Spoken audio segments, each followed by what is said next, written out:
नमस्कार दोस्तों, अंतर्राष्ट्रीय महिला दिवस की आप सबको हार्दिक शुभकामनाएं। अगर महिलाओं के स्वास्थ्य के बारे में बात की जाए तो पीसीओडी उन आम समस्याओं में से एक है जिससे विश्व की ज़्यादातर महिलाएं ग्रस्त होती हैं। अगर रिपोर्ट्स की माने तो 10 में से एक महिला पीसीओडी से अफेक्टेड है। तो क्या है ये पीसीओडी? पीसीओडी का मतलब है पॉलीसिस्टिक ओवरियन डिजीज़। ये महिलाओं को उनके रिप्रोडक्टिव एज यानी कि 12 से 45 साल की उम्र के बीच में हो सकती है। ये एक्चुअली एक हार्मोनल डिसऑर्डर है जिसमें ओवरी में टेस्टोस्टेरोन, जो कि एक मेल हार्मोन है पर वो महिलाओं के शरीर में भी थोड़ी मात्रा में पाया जाता है, उसका कंसंट्रेशन ओवरी में बढ़ जाता है, जिसके वजह से ओव्यूलेशन का प्रोसेस इफेक्टेड होता है। मतलब फॉलिकल्स से एक प्रॉपर्ली रिलीज नहीं हो पाते और वो सिस्ट बन के ओवरी में ही रह जाते हैं और इसके कारण शरीर में बहुत तरह की परेशानियां होती है, जैसे इरेगुलर पीरियड्स, इनफर्टिलिटी, वजन का बढ़ना, चेहरे और शरीर पे बालों का ज़्यादा ग्रो करना, फिर एक्ने की समस्या। और पीसीओडी होने का एक प्रमुख कारण गलत लाइफस्टाइल भी है। मतलब सही एक्सरसाइज ना करना, गलत खान पान, स्ट्रेस, शरीर को प्रॉपर नींद या आराम का ना मिलना, इन सब कारणों से भी पीसीओडी ट्रिगर होता है। इसीलिए मेडिकल ट्रीटमेंट के साथ साथ एक सही लाइफस्टाइल या यूँ कहे कि एक यौगिक लाइफस्टाइल को अपनाना बहुत ही ज़रूरी है इसके सिम्टम्स को कंट्रोल करने के लिए और इसको पूरी तरीके से क्योर करने के लिए। और आज हम इसी यौगिक लाइफस्टाइल के बारे में विस्तार से जानेंगे।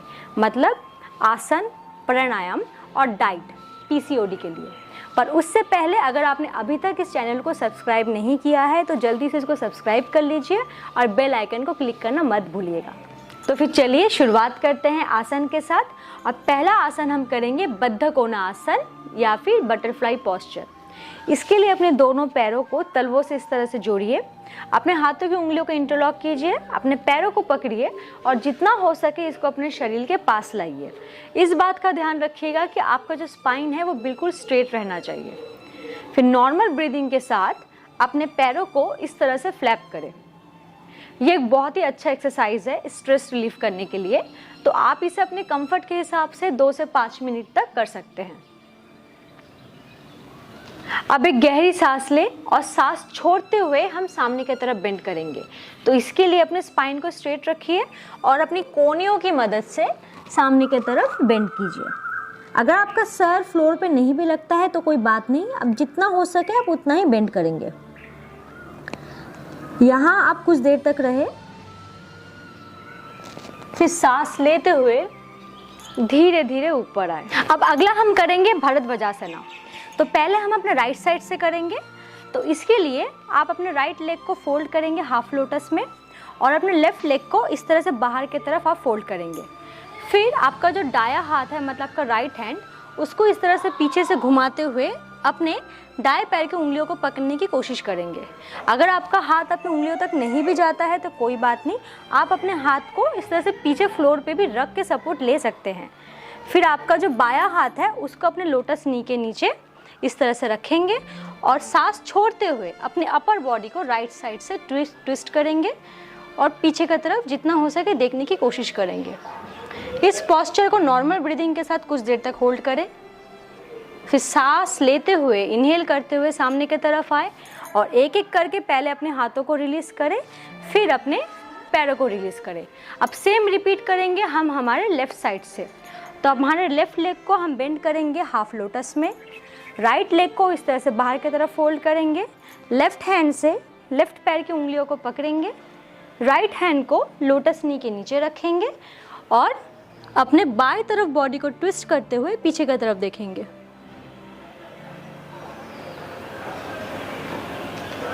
अब सांस लेते हुए सामने की तरफ आए, एक एक करके हाथ रिलीज करें, फिर अपने पैरों को रिलीज करें। अब जो अगला आसन है वो है चक्की चलान आसन। तो इसके लिए अपने दोनों पैरों को अब जितना हो सके उतना दूर इस तरह से फैला के बैठ जाए कंफर्टेबली। फिर इसके नाम से आपको पता चल गया होगा कि यहाँ पर हमारा जो बॉडी मूवमेंट है वो चक्की चलाने जैसा रहेगा। तो इसके लिए अपने दोनों हाथों को इस तरह से इंटरलॉक करें, फिर सांस छोड़ते हुए एक्सेल करते हुए अपने हाथ को पहले अपने बाएं पैर के ऊपर ऐसे स्ट्रेच करें, फिर उसी तरह से सामने की तरफ झुके, फिर अपने राइट लेग के ऊपर आए और इनहेल करते हुए हाथ को खींच के अपने चेस्ट के पास लाए। एक और बार फिर से करते हैं। एक्सेल, सामने की तरफ झुके, हाथ को स्ट्रेच करें, सेंटर में आए, फिर राइट साइड में आए, फिर इनहेल करते हुए हाथों को ऊपर लाए। इस तरह से आपको 5 बार क्लॉकवाइज करना है और 5 बार आपको एंटी क्लॉकवाइज करना है। तो एक्सहेल करें, अपने राइट पैर के ऊपर हाथ को स्ट्रेच करें, सामने की तरफ झुके, सेंटर में आए, फिर राइट से लेफ्ट की तरफ जाएं और सांस लेते हुए ऊपर की तरफ आए। ये बहुत ही अच्छा आसन है पीसीओडी के लिए। अब हमारा अगला और आखिरी आसन है उष्ठासन यानी कि कैमल पोस्चर। तो इसके लिए पहले वज्रासन में बैठेंगे, फिर अपने नीज के ऊपर आएंगे। आपके नीज के बीच में जो गैप है वो आपके शोल्डर लेवल का होगा। फिर अपने दोनों हाथों से अपने कमर को पकड़ें और अपने हिप को आगे की तरफ पुश करें और सांस लेते हुए एक एक करके अपने हाथों को अपने पैरों पर रखें और अपने चेस्ट को सामने की तरफ पुल करें। सांस लेते हुए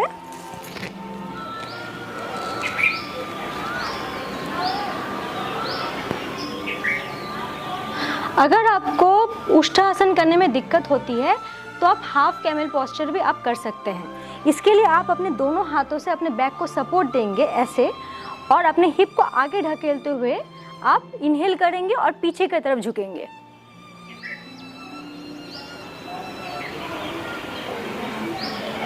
फिर एक्सहेल करते हुए सामने की तरफ आए। अब इसके बाद हम बॉडी को रिलैक्स करेंगे चाइल्ड पोज यानी कि बालासन में। तो एक्सहेल करते हुए सामने की तरफ अपने हाथों को पुल करें और अपने सर को नीचे की तरफ रखें। Inhale up and relax. अब बारी है प्राणायाम की। पीसीओडी के लिए 3 प्राणायाम बहुत ही इफेक्टिव हैं। पहला कपालभाति, दूसरा अनुलोम विलोम और तीसरा भ्रमरी प्राणायाम। अगर आप चाहे तो इन 3 प्राणायाम को आप एक के बाद एक साथ भी कर सकते हैं, वरना अगर आपको वक्त की कमी है तो आप इनको ऑल्टरनेट डेज पे भी कर सकते हैं। एक दिन कपालभाति कर लिया, दूसरे दिन अनुलोम विलोम कर लिया, तीसरे दिन भ्रमरी प्राणायाम कर लिया, चौथे दिन फिर से कपालभाति किया। तो हम शुरुआत में पहले कपालभाति करेंगे। इसके लिए अगर आप पद्मासन में बैठ सकते हैं तो सबसे बेटर है, क्योंकि पद्मासन में ऑटोमेटिकली आपका स्पाइन स्ट्रेट रहता है। पर अगर आपको पद्मासन में बैठने में तकलीफ होती है तो आप किसी भी मेडिटेटिव पोस्चर में बैठ सकते हैं। जो कपालभाति है वो आपका होता है एक्टिव एक्सहेलेशन और पैसिव इनहेलेशन। मतलब हमारा पूरा ध्यान हमारे सांस छोड़ने पे रहेगा, हमारे एक्सहेलेशन पे रहेगा। हमको एक स्ट्रोक में फोर्सफुली सांस को छोड़ना है। तो इसको हम कैसे करेंगे? पहले अपने हाथों को चिन्ह मुद्रा में लाएं, अपने इंडेक्स फिंगर और अपने थंब के टिप को इस तरह से जोड़ें। आपकी तीनों उंगलियां आपस में पास पास इस तरह से रहेंगी। फिर अपने दोनों हाथों को अपने थाइस के ऊपर रखें। आप शुरुआत में 1 मिनट में 20 से 30 स्ट्रोक कर सकते हैं। फिर धीरे धीरे आप कोशिश कीजिएगा इसको 10-10 स्ट्रोक बढ़ाने की। तो पहले इनहेल कीजिए और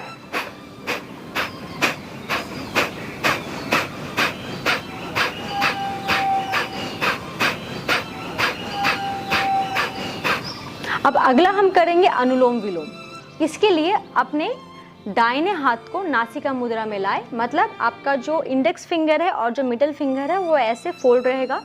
आपकी दोनों उंगलियां, आपका रिंग फिंगर और लिटिल फिंगर इस तरह से पास पास रहेंगे और आपका थंब ऐसे रहेगा। ये होता है नासिका मुद्रा। और जो आपका बायां हाथ है वो ऐसे चिन्ह मुद्रा में आपके थाई के ऊपर रहेगा। अब हम पहले अपने लेफ्ट साइड से स्टार्ट करेंगे। तो हमको लेफ्ट साइड से सांस लेना है, हमारे लेफ्ट नोस्ट्रिल से हमको धीरे धीरे सांस लेना है। लेफ्ट नोस्ट्रिल को बंद करना है, फिर राइट नोस्ट्रिल से हमको एक्सहेल करना है, सांस छोड़ना है। फिर वही चीज़ हमको राइट साइड से रिपीट करनी है। राइट नोस्ट्रिल से सांस ले, इसको बंद करें, फिर लेफ्ट नोस्ट्रिल से सांस छोड़े। सही यौगिक ब्रीदिंग पैटर्न के हिसाब से 1:2 हमारा करेक्ट ब्रीदिंग पैटर्न होता है। मतलब आप जितने देर तक सांस लेते हैं उसके दुगने समय तक आपको सांस को छोड़ना है। अगर आप 4 काउंट तक सांस इनहेल करते हैं तो कोशिश कीजिएगा कि आप 8 काउंट तक सांस छोड़ें, यानी कि एक्सहेल करें। अगर आपको शुरुआत में 1:2 मेंटेन करने में दिक्कत होती है तो आप 1:1 करके मेंटेन करें। मतलब 4 काउंट तक सांस ले, 4 काउंट तक छोड़े, फिर कोशिश कीजिए उसको 4 और 6 करने की। 4 काउंट तक सांस ले, 6 काउंट तक छोड़े, फिर आप उसको 4-8 आप कर सकते हैं। तो हम पहले अपने लेफ्ट साइड से स्टार्ट करेंगे। अपने राइट नोस्ट्रिल को अपने थंब से बंद करें, लेफ्ट नोस्ट्रिल से इनहेल करें स्लो एंड डीप, अपने लेफ्ट नोस्ट्रिल को बंद करें और अपने राइट नोस्ट्रिल से एक्सहेल करें।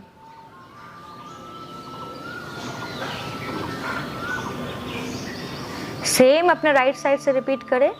राइट नोस्ट्रिल से इनहेल करें, सांस अंदर ले। आपकी आंखें बिल्कुल बंद रहेंगी, बॉडी को रिलैक्स कीजिए। अब अपने राइट नोस्ट्रिल को बंद कीजिए, लेफ्ट नोस्ट्रिल को रिलीज कीजिए और लेफ्ट नोस्ट्रिल से एक्सहेल कीजिए।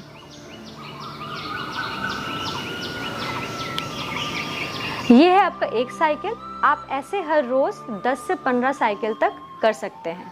अनुलोम विलोम स्ट्रेस रिलीफ करने के लिए बहुत ही इफेक्टिव प्राणायाम है, क्योंकि इससे बॉडी में ऑक्सीजन की मात्रा बढ़ती है, जिससे ब्लड सर्कुलेशन इंप्रूव होता है। अब आखिरी हम करेंगे ब्रह्मरी प्राणायाम। इसके लिए हम सांस अंदर भरेंगे और सांस छोड़ते वक्त जैसे मधुमक्खी भिनभिनाती है, वैसे हमिंग बी जैसा साउंड हमको क्रिएट करना है। इससे हमारे सर के अंदर एक वाइब्रेशन क्रिएट होगा और इससे नर्वस सिस्टम सूदन होता है। तो इसको करने का सही तरीका है, आप जब सांस अंदर भरेंगे आप अपने नाक से सांस लेंगे और सांस छोड़ते वक्त आपको वो शब्द जो एम से ख़त्म होते हैं, जैसे किम, सिम या ओम, इस तरह के शब्दों को आपको बोलना है और आपका जो पूरा जो जोर है वो आपके आखिरी शब्द यानी कि आपके एम पे रहेगा।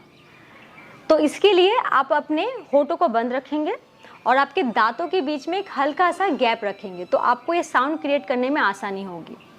तो बिगिनर के लिए सबसे आसान तरीका है, आपको कोई मुद्रा लेने की ज़रूरत नहीं है। आप बस अपने चारों उंगलियों को इस तरह से अपने आँखों के ऊपर कवर करें। आपको दबाना नहीं है, जैसे अपने आँखों को ऐसे कवर करें और अपने थंब से अपने कानों के लोब्स को इस तरह से बंद करें ताकि बाहर की कोई आवाज़ आपके कानों तक ना आए। फिर अपने स्पाइन को स्ट्रेट रखें, सांस अंदर भरें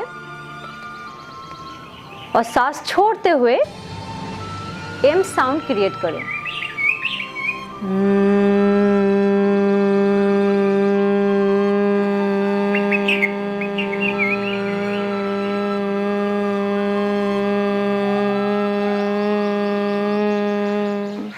एक बार फिर से करें, सांस अंदर भरे, इनहेल, एक्सहेल करते हुए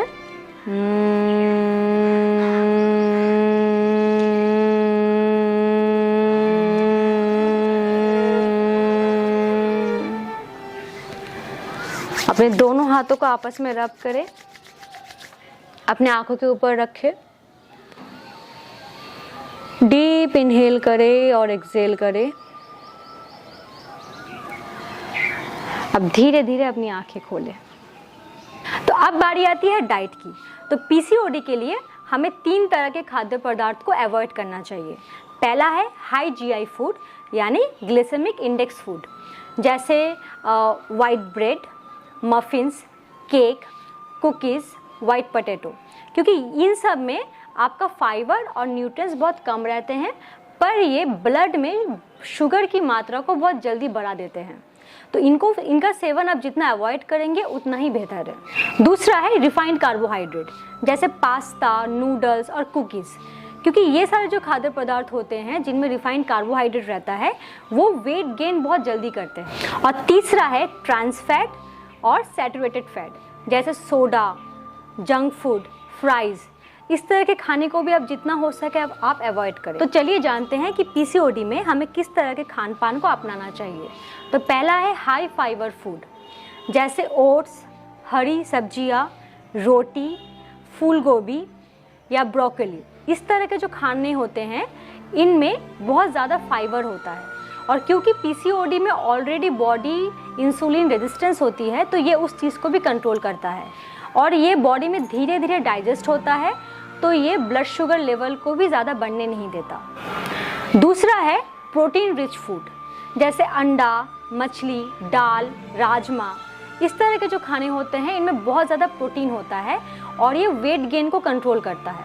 और सबसे बड़ी बात ये है कि पीसीओडी में टाइप 2 डायबिटीज़ होने का बहुत चांस रहता है, तो अगर आप प्रोटीन रिच खाना खाएंगे तो ये उस चीज़ को भी कंट्रोल करेगा। और तीसरा है एंटी इन्फ्लेमेटरी फूड, जैसे टमाटर, गाजर, स्ट्रॉबेरी, ब्लूबेरी, आलमंड और अखरोट, इस तरह के खाने का जितना हो सके ज़्यादा आप सेवन करें। इसके अलावा आप खाना पकाने के लिए रिफाइंड ऑयल के जगह ऑलिव ऑयल का इस्तेमाल कर सकते हैं और दिन में 2 से 3 बार आप ग्रीन टी भी पी सकते हैं।